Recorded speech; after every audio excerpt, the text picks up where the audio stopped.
ఎంతటి ఆధిక్యత, ఏమిటా విలువ? ఇదే విలువ.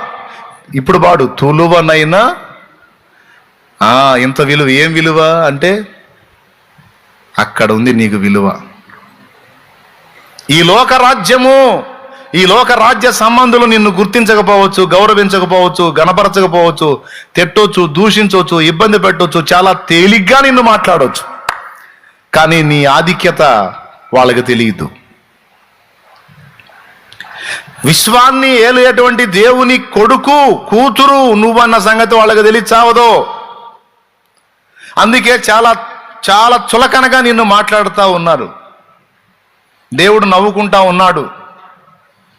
దేవుడు నవ్వుకుంటా ఉన్నాడండి. ఎందుకంటే నువ్వెవరో ఆయనకి తెలుసు, దూతలకు కూడా తెలుసు. ఈ భూమి మీద ఉన్న దరిద్రులకు తెలియదుగా.